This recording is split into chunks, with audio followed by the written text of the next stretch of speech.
Okay, girls. Last question. Your nubile 13-year-old daughter has been invited for a ski weekend with a rock group. Do you A, lock her in a bedroom until she's married? B, calmly explain to her that wild ski weekends are inappropriate for 13-year-olds? Or C, wax your skis and your legs and go with her? I say B, it's inappropriate. C, go with her. Mom, I don't believe you. That's not how you raised us. I did a pretty good job of raising Melba, and after your mother died, I did a pretty good job of raising you. Yeah, Mama, but you wouldn't let us go on no wild ski trip. Well, I'm a grandmother now. I'm allowed to be nice. Add up our scores, Melba. Let's see how we did. Oh, okay.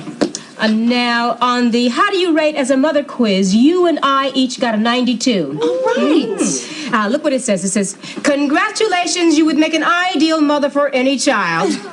And what was my score? Oh. You got a 31.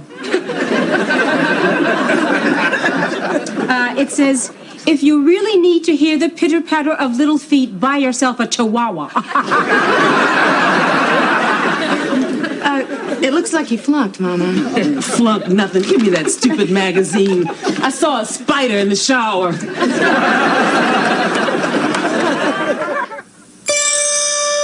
Remember way back in school when Mama laid down the rule to stick together like glue, 'cause we're sisters. It's easy to tell as people go, we're like day and night. But when there's love, you never know, from tall or slight, black or white. We're more than affectionate friends. We're a perfectionate blend. We never have to pretend we're sisters. Tell Mama dinner was great.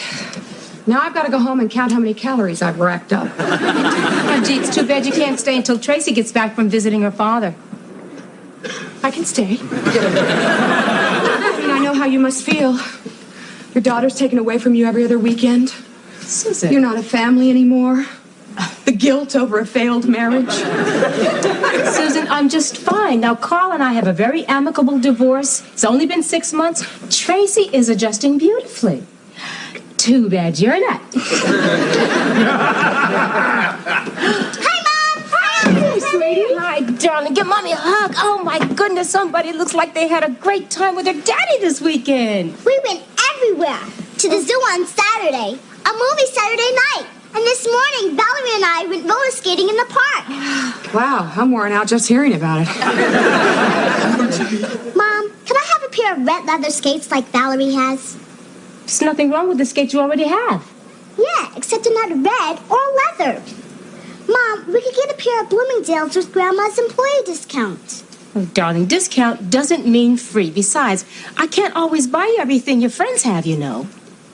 Well, Valerie's not really my friend. She's more Dad's friend.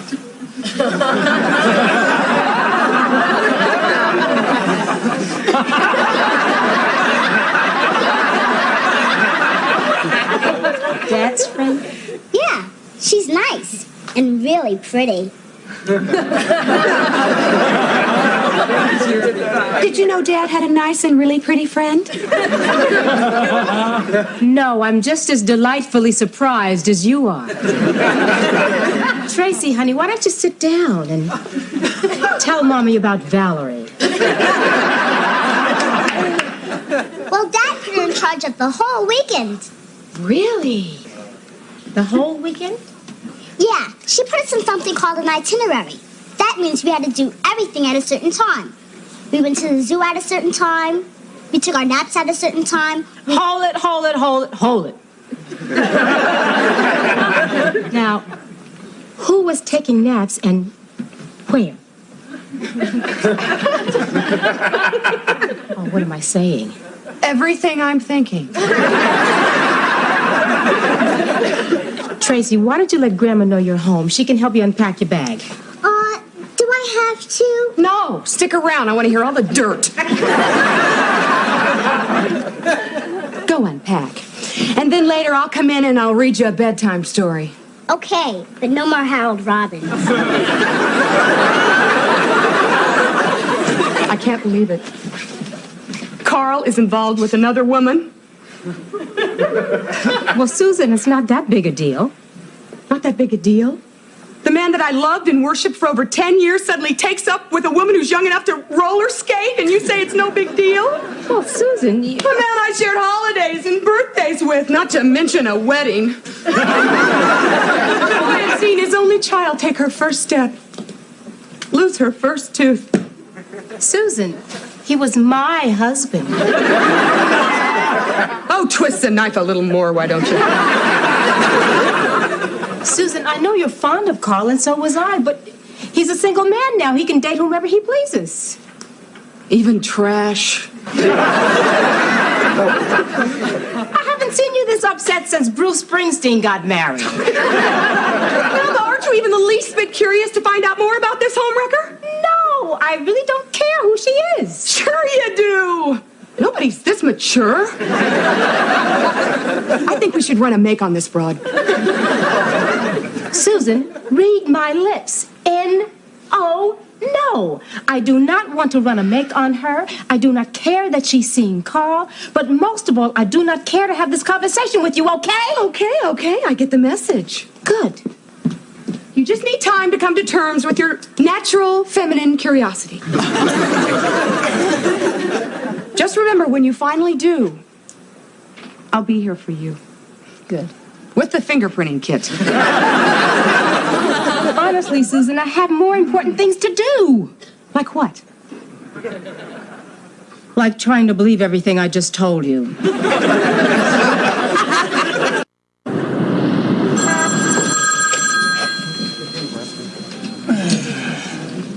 Manhattan Visitor Center. Sorry, we're only open till 5 o'clock. I know it's the city that never sleeps, but I do. Thank you. I'm going to send it right over. All right, bye-bye. It's all taken care of. I have arranged for the traveler's aid to lend you some cash until your wife can wire you the money. Thank you. Now, remember, the guardian angels are the ones with the red berets. And the Hell's Angels are the ones that did this to you.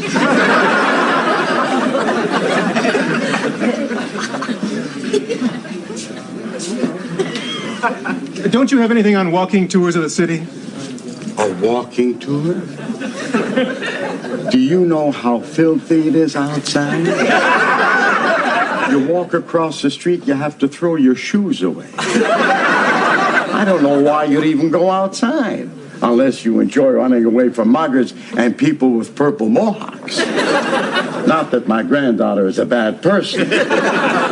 Take my advice. Go back to your hotel room and lock the door. Hey, you forgot your bumper sticker. Jack. Now, as your supervisor, I feel it's my duty to remind you that our job is to promote tourism, not eliminate it. Right. Well, I mean, you should be telling the people about all the wonderful things about this city. You're right. A plane leaves every 15 minutes.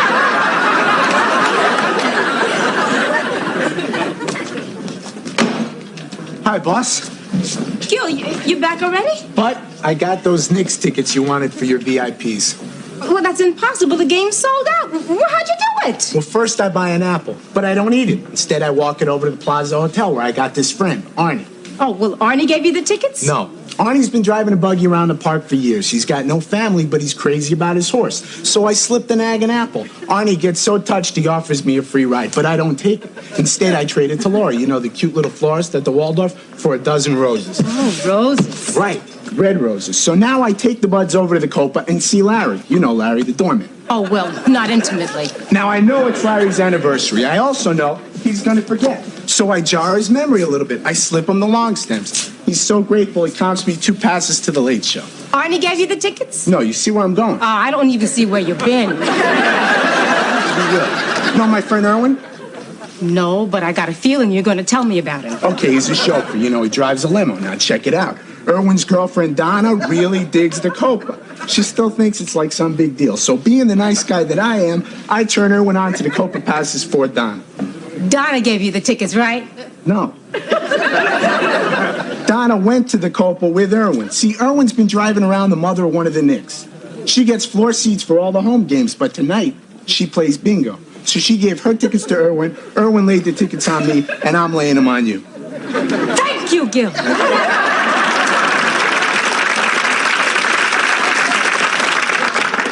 Now, do me a favor. When you give these tickets to the VIPs, don't tell them how I got them. Don't worry, if I did, they would miss the game. Hello, Manhattan Visitor Center. Oh, hi, darling. Well, no, I don't mind if you visit your father after school. Don't forget now, you got homework tonight.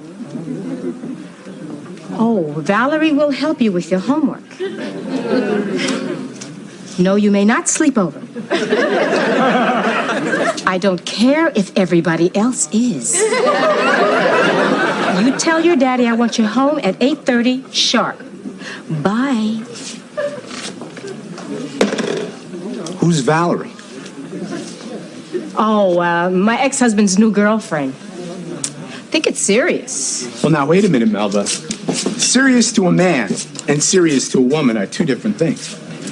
Well, they spent the whole weekend together with Tracy. With the kid? We're talking mucho serious. We're talking sheet cakes and rice. We're talking family ties. Sometimes I never thought of it that way. What if Carl decides to marry Valerie? What if she becomes Tracy's stepmother? Well, then I suppose Valerie would do everything in her power to try and win Tracy away from me. No doubt by trying to buy her affections, like my stepmother did with me. Would you believe it? On my 16th birthday, she even wanted to buy me a Volkswagen. Why, that's ridiculous. You're telling me? I held out for the BMW.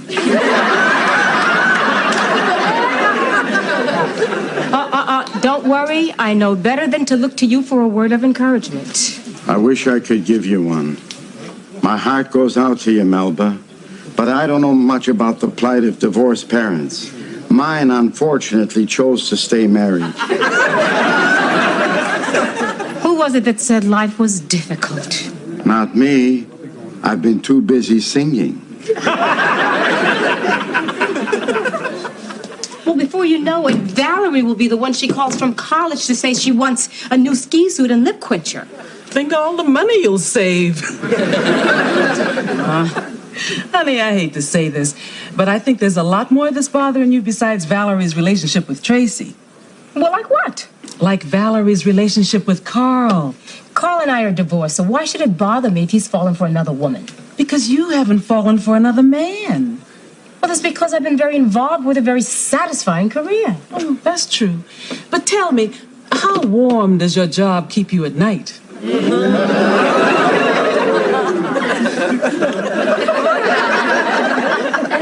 Okay, I get your point, Mama, but maybe I'm upset about both things. Oh, Melba, don't borrow trouble. When you get right down to it, you really have no proof that Valerie's trying to buy Tracy's love. You know something? You're absolutely right, Mama. I'm probably making a mountain out of a molehill. Thanks, Mom. Okay, baby. I'm home. Oh, hi, baby. Oh, hi, Puddin'. What you got there? My new skates. I thought I told you couldn't have new skates. Now, why did you deliberately go against my decision and ask your father to buy them? I didn't. I swear. Well, then where did you get them? They were a gift from Valerie.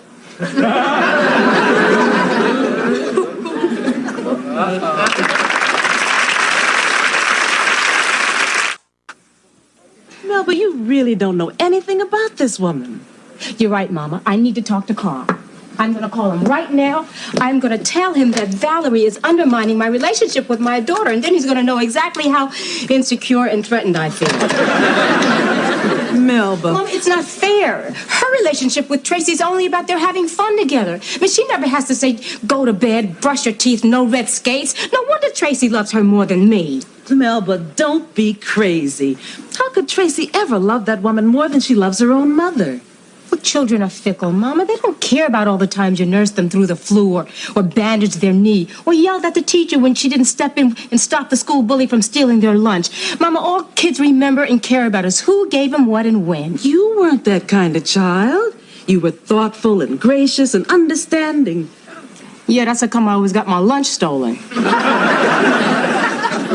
Oh, hi. I got your emergency call. What's the emergency? I'll give you a clue. Ex-husband and roller skates. Susan, look, I've reconsidered your idea about checking Valerie out. I think it's my duty to find out what kind of a woman my daughter's spending time with. Oh, I couldn't agree more. But there's just one question. Now, how do you even begin to search for information like that?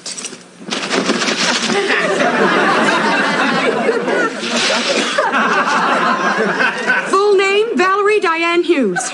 Date of birth, June 8th, 1960. Occupation, travel agent. Pet peeves, cat prints on the hood of her car. She was born in 1960? Mm-hmm. I've got feelings older than that.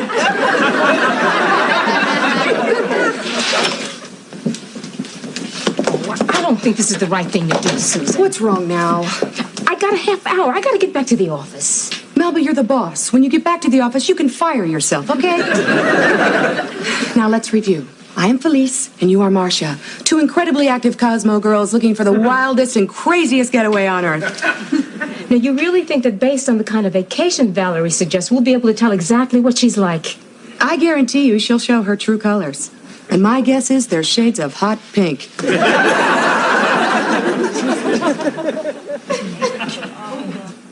Oh, my God. That can't be the woman Carl is seeing. That can't be a woman who roller skates. Wait, it could be a trick. Lynn Redgrave could be hiding under that dress. Thanks for covering for me. Oh, no problem, Valerie.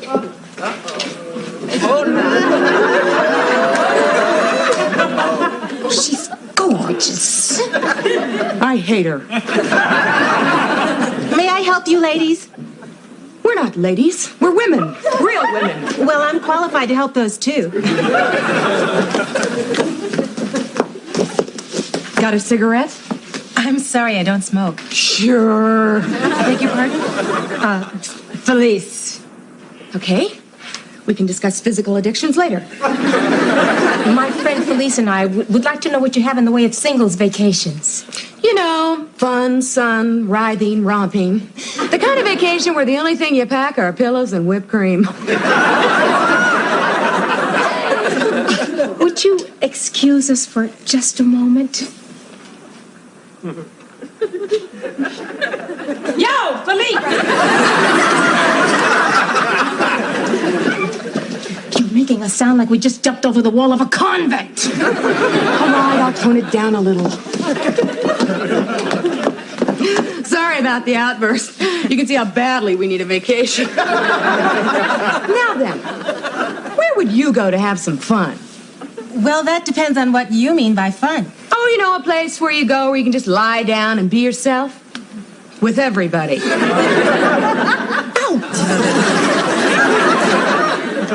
Well, we do have a new group of tours that you might be interested in. It's called Decadence 2. I knew it. I'll bet you had the time of your life. Well, actually, I've never been on a singles tour, but here's the brochure. Get this. Scenic Sweden for $9.50. That includes the airfare, the musk oil, and the 8mm camera. Oh, If you like that, there's also a day trip to Hans Christian Andersen's favorite leather shop. I'll take it. Felice, Marcia, this is Rob Bellows, our singles tour coordinator. Perhaps you'd like to talk with him. No perhaps about it. I'll be back, Mom. Melba, I thought your name was Marcia. Oh, well, it is. Well, that's my middle name. What? That's what my friends call it. No, that's a complete lie. My name is Melba. You're Carl's ex-wife, aren't you? Yes, and I'm not very proud of myself right now. Well, actually, I'm glad you came down here. I've been wanting to talk to you. I hope you didn't mind my giving Tracy those roller skates. Well, it was awfully generous of you. Oh, she's a great little kid. She did her homework and cleaned her room without having to be told. She even offered to pick up the check for lunch on Saturday. That's my little girl. Yes, I'm sure she takes after you in lots of ways. Thank you. Well, you see, now, she's the reason I came down. I just wanted to know if the woman that she was spending so much time with was okay, and you are, so goodbye. Oh, well, Tracy's not the only reason I came. You see, I was kind of curious, and I wanted to know if, I had to check you out. And? Well, you're young, you're beautiful, you're intelligent. You're everything I hoped you wouldn't be. Melba, I have a confession. I didn't only buy those skates for Tracy. I bought them for me. I don't think they're your size. I was feeling a little insecure, and I thought, if I could get Tracy to like me, it might bring me closer to Carl. You know something? I'm glad I came down here, Valerie. Me too. Saves me from having to make a trip to the visitor center to check you out. Susan, when are you leaving for Sweden? Well, I'm not so sure I'm going now. How come? She found out that the camera adds 10 pounds to your figure. Camera? What camera? Oh, I'll explain it to you when you call me from college. It's time to go to bed now, Puddin'. Good night, Grandma. Good night, honey. Good night, Aunt Susan. Good night, Trace. By the way, honey, I met your dad's friend, Valerie. You did? Yeah. And I agree with everything that you said about her. That she's pretty? Yes, and she's nice. She's very nice. What kind of skates did she buy you? Now, a person doesn't have to buy you something for you to think they're nice. Now, gifts shouldn't have anything to do with whether you like a person or not. I know that. Good. I like Emmanuel Lewis, and he never bought me diddly. Then you understand why I had to say no when you asked for the skates? Sure I do. You're my mother. You're supposed to say no.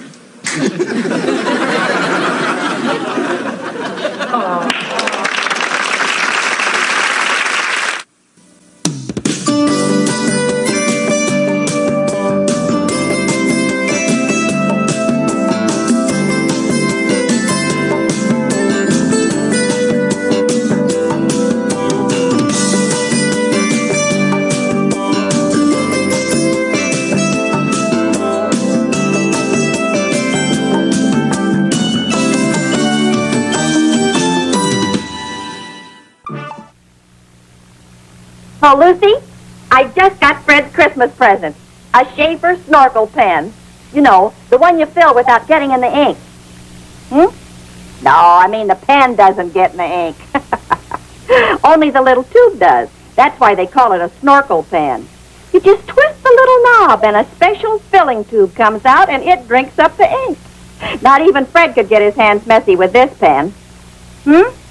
No, he's got a ballpoint. What he needs is a good fountain pen for more important stuff, like signing leases.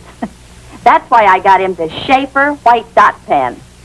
I got him a matching pencil, too, and they're packed in the cutest gift box you ever saw. Sure you can. I'll bring it right down. You know, I think Schaefer pens make the finest personal gift money can buy. So beautiful, so useful, something to remember you by through the years. Won't you select your Schaefer gifts at your favorite jeweler, stationer, drug, or department store tomorrow? Just like moons and like suns, with the certainty of tides, just like hope springing high, still I rise. Out of the huts of history's shame, I rise. Up from a past rooted in pain, I rise. I'm a black ocean, leaping and wide, welling and swelling, I bear in the tide. Leaving behind nights of terror and fear, I rise. Into a daybreak miraculously clear, I rise. Bringing the gifts that my ancestors gave, I am the hope and the dream of the slave. And so, I rise. Please support the United Negro College Fund.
Why do you all have that look of confusion on your faces?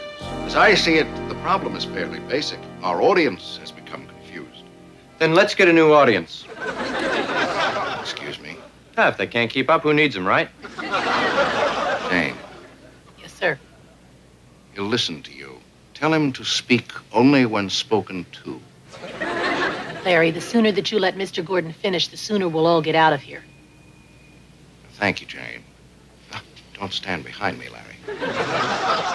As radio personalities here at WPLE, you all have certain responsibilities to your listeners, such as being on the air when you're supposed to be.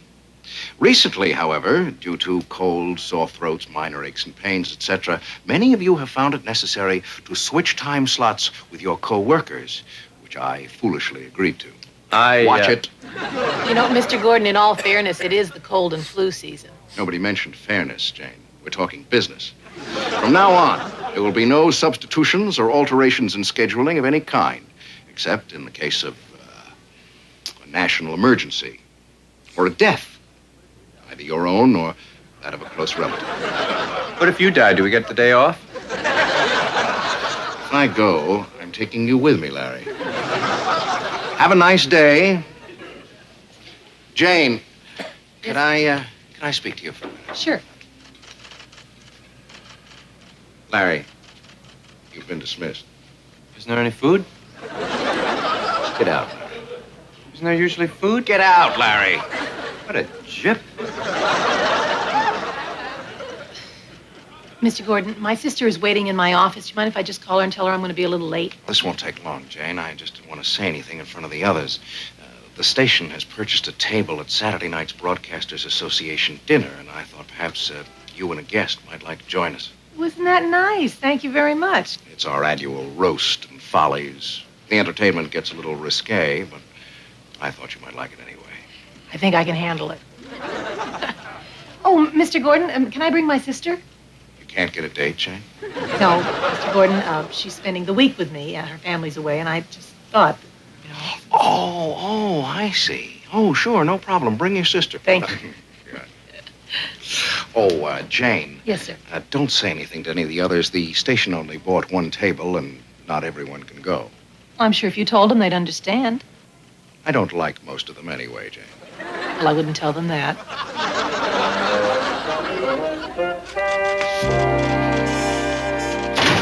The thing I like best about camping is the clothes.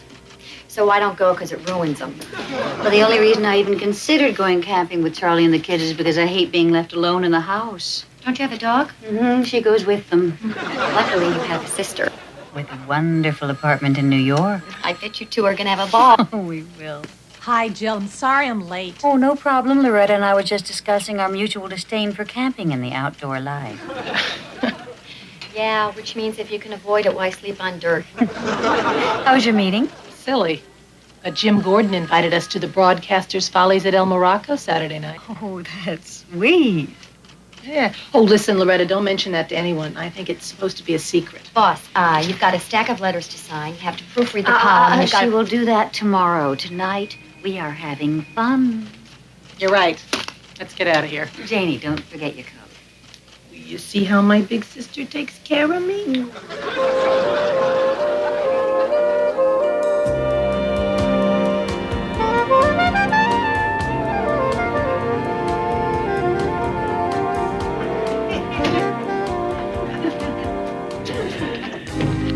Good evening, Dr. Jane. Oh, good evening, Mr. Beverly. You off to work? Oh, yes. Yes, Neville and I are expecting a lot of lovers tonight. Neville is Mr. Beverly's horse. And friend. I hope there's more to this explanation.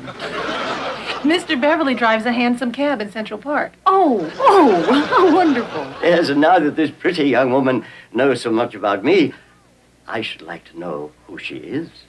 Oh, I'm sorry. I didn't introduce you. I know you didn't, and I know why. You want me all to yourself. Mr. Beverly, this is my sister, Jill. Jill, this is Mr. Beverly, my neighbor. Oh, remarkable, remarkable. What is? Two such radiant women in one family. Oh, nice. My pleasure.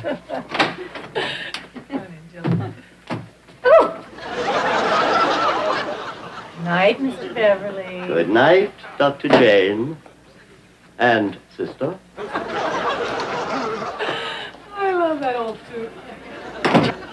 What's number 7 for? I'm not sure. All I know is it comes between 6 and 8, and it has something to do with elasticity. Oh, elasticity is good. Huh?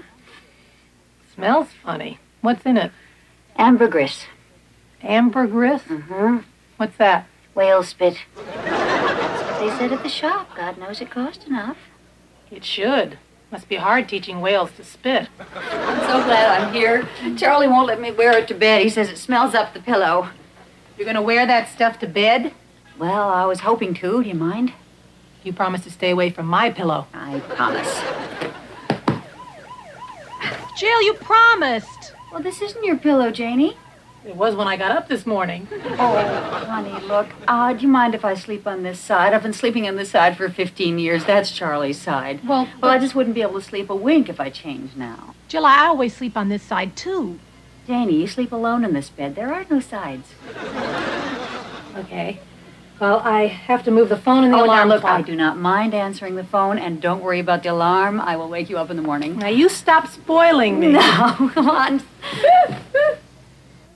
Jill, I made your favorite. Honey, you made me late. I wish you could have just woken me up a little bit sooner. Oh, you look tired. I wanted to let you sleep. I know, but I like a little extra time in the morning to eat my grapefruit and drink my coffee. Well, now relax and eat your French toast with syrup, made just the way you like it, with the crust cut off.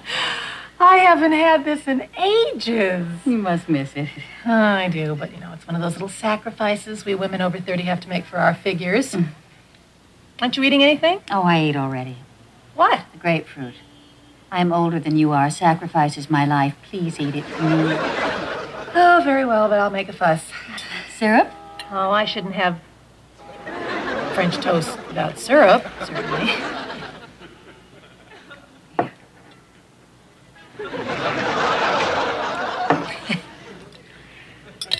How'd you sleep? Oh, like a football.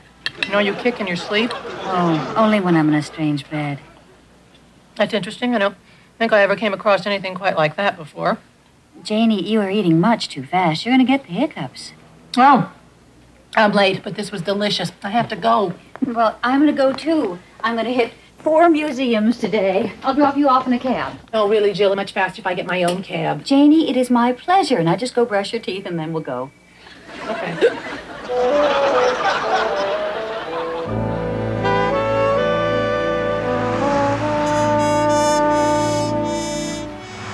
Well, Amanda, contrary to modern folklore and Madison Avenue, love sometimes does mean having to say you're sorry. So if you were big enough to admit to me that you're wrong, I think you should be big enough to admit it to the man you love. Okay. Thank you, Dr. Lucas. Sure. And thank you, New York, for having enough problems to keep us on the air for 2 hours. Dr. Jane Lucas, this is Larry Love saying schmoibel. It's something I've always wanted to say. You're clear. Thanks, Sam. Nice show today, Jane. Oh, thank you, Mr. Gordon. Schmoibel? It's not dirty. Jane, this is for you. Oh, thank you. What's that? I believe I said, Jane, this is for you. I know what you said. Is it money? You know what to do with that envelope, Jane. And what not to do. Larry, you're a schmoibel. Now it's dirty. Hey, you, I'm home. In the kitchen. Woo, that smells good. I thought you'd like it. Like it, I want to bottle it and sell it. Paella. Oh, I'm going to eat it all right here out of the pot. No, it's not quite ready yet. It's still got to simmer. Wouldn't you like to freshen up a little bit before dinner? Perhaps a little more lipstick. A little more lipstick? Well, I thought you'd like to be a little more comfortable. More comfortable with a little more lipstick? Are you going to repeat everything I say? Everything you say? No. I have something completely original to ask you. What? Why are there 3 places set at the dinner table? Oh, Janie, I met the most interesting man at lunch today. He's very warm and charming and very, very handsome. You didn't. It's true. He's coming for dinner tonight. He's coming for dinner tonight? You're doing it again. Why? Well, because there I was having lunch at Tavern on the Green, and there he was standing there looking very handsome in a very smart tuxedo, and I thought to myself, he is for my little sister. A tuxedo at lunch? Mm-hmm. You're fixing me up with a head waiter? Maitre d'. Don't worry. You'll like Julio. He has divine posture. Julio? Probably. Now smile, Janie. You look prettiest when you smile. Oh.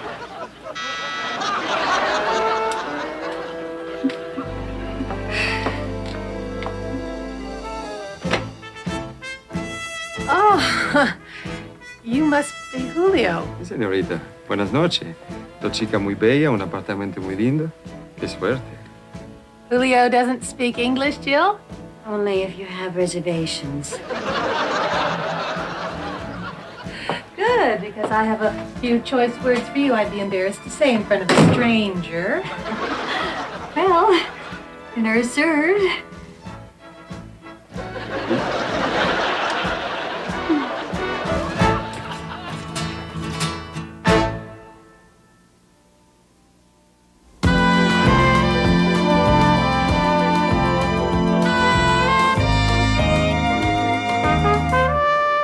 Janie, you're not going to have time for breakfast. Lucky me.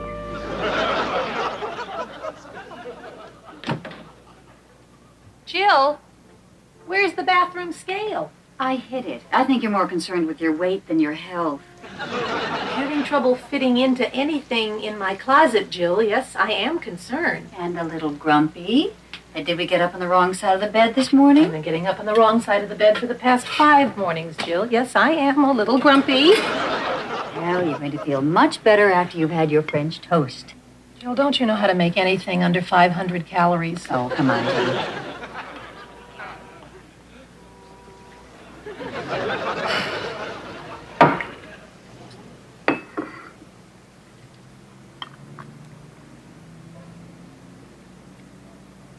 Coffee's different. Different from what? Different from coffee. It's decaf. Jill, I don't want decaf. I want real coffee. Sweetie, decaf is real coffee, and besides, I'm only trying to help shoo Mr. Cranky away. You are going to meet the entire Cranky family if I don't get some real coffee. Honey, I have been weaning you off of caffeine all week. You didn't even realize. That's why I've been falling asleep at work. Now, look, you know, you did not have to take that upon yourself to do, Jill. Of course I did. I'm your big sister. That's it for me. I don't want any more breakfast. Yes, I am sure that I've had enough, and I don't want to brush my teeth again, and I don't need a ride to work. And please do not make another cozy dinner for 3 tonight. But, sweetie, aren't you at least going to... Jill, I know exactly what I'm going to do and what I'm not going to do, and thank you for your concern.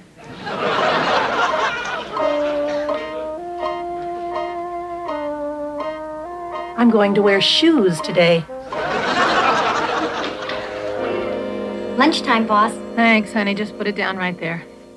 You should really eat this before it gets cold. Do I sound like your big sister? Let's just say my food intake is a very sensitive subject this week. Gotcha.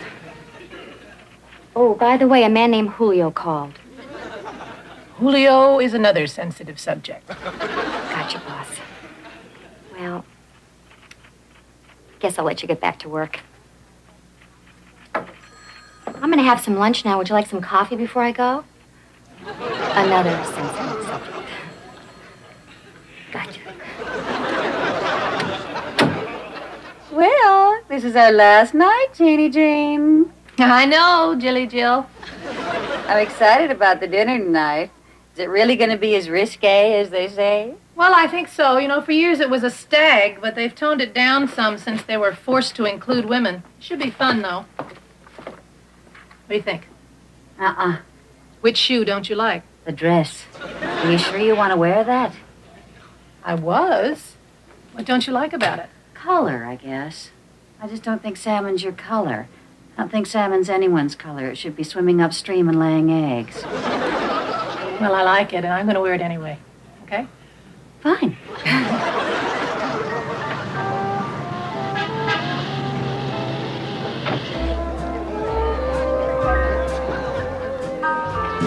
Here you are, darling. Thanks, darling. Miss Connecticut? Really? Well, that was a long time ago. She would have won if she hadn't dropped her baton. You know, I think I saw that on TV. Jane and I used to watch the Miss America pageant every year. Jill and the older girls had a big crush on Britt Parks. Good evening, everybody. Larry, what are you doing here? Big Freddie gave me his ticket. He and little Heidi have the blue. Isn't this a heavenly place? Larry, you idiot. These are the Follies. They're a dirty jokes. It's okay. She's hard of hearing. Larry, wouldn't you like to introduce us to your friend? Sure. Everybody, this is Bernadette. Hello. How do you do? Bernadette, this is everybody. Hello. Bernadette, these are the people I was telling you about. Good things, I hope.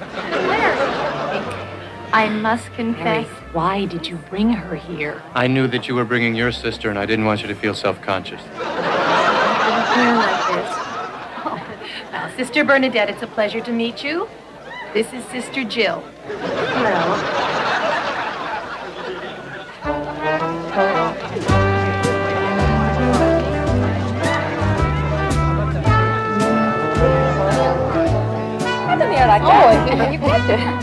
I'll have skim milk, and my date will have a Virgin Mary. Peggy, you may not know this, but you are not the only drum majorette at this table.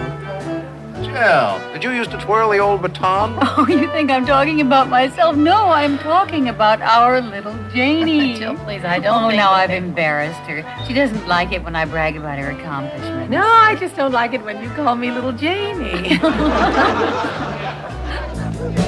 And then Jane got her Phi Beta Kappa key, and me, the dumb older sister, was so proud. Janie, show them your Phi Beta Kappa key. Oh, darn. It's pinned to the salmon dress. If only I'd worn that. You have a salmon dress? You know, I bet you'd look marvelous in salmon. I used to think so. Jim, I bet a successful gold card carrier like you must know at least a dozen eligible bachelors. Why haven't you introduced my sister to one of them? Jill, please. Well, I've got a couple of sisters of my own I'm trying to marry off. You see? Amy, if you want to fit into your clothes, you really shouldn't eat so much bread.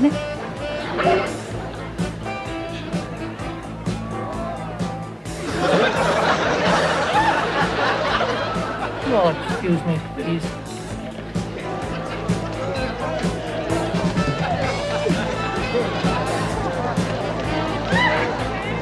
She is a maniac on the floor. Larry, if God doesn't get you for this, I will. I am having such a good time. How nice. Those people are all so lovely. Silly me. I was afraid I'd run out of things to say. I wish you had. Well, good. We don't have to pretend that there's nothing wrong. What's the matter, Jane? French toast. Are we talking in code? Jill, you are driving me crazy. And I know that you're leaving tomorrow, but I just have to say something to you before you go. What? Go home. I had a hunch I was getting on your nerves. So why didn't you stop? So why didn't you say something? I'm saying something to you now. Jill, for the past week, you have taken over my entire life. My bedroom, my kitchen, and now my banquet. Stop treating me like a child. I am not treating you like a child. That's what you're talking about. That. And making my breakfast for me and telling me when to brush my teeth and dropping me off at work and not letting me drink coffee like a regular grown-up person. What is this letting me business? Jill, you are too bossy. I am not. You are so. I am not. You are so. You are acting like a child. I am not acting like a child.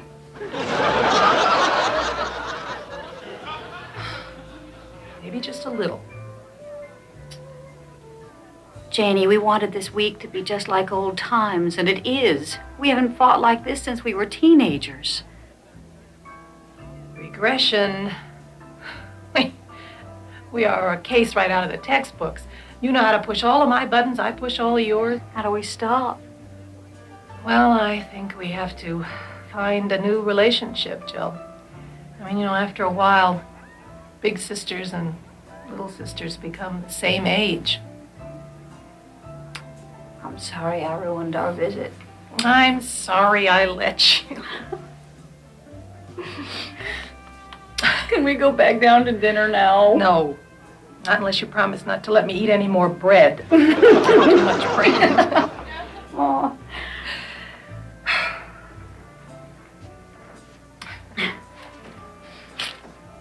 Thanks.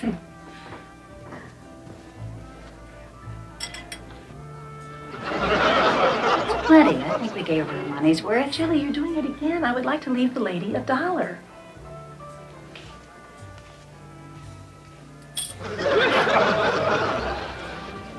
Thank you.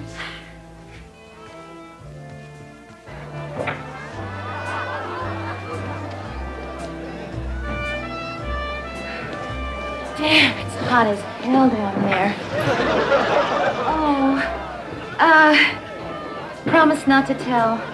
I am not a nun. I'm an actress. Larry gave me $50 to make Mr. Gordon crazy.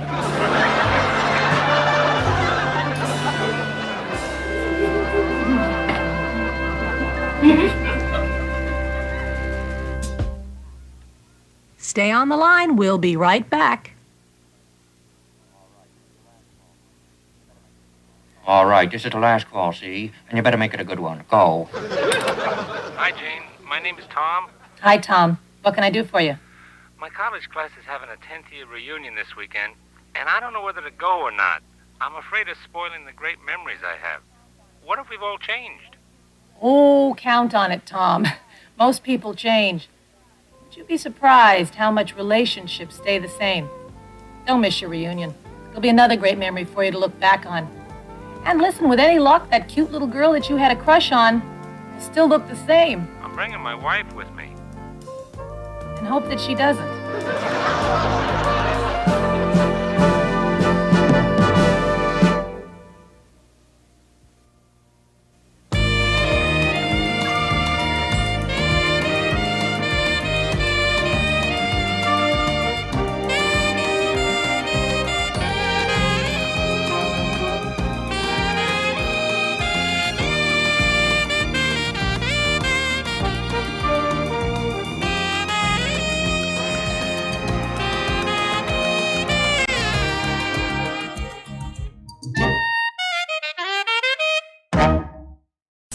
I'm Malcolm Jamal Warner, and this is Stevie Wonder. Hi. We're hosting Friday Night Videos, and I'm telling you, the show is gonna be wonderful.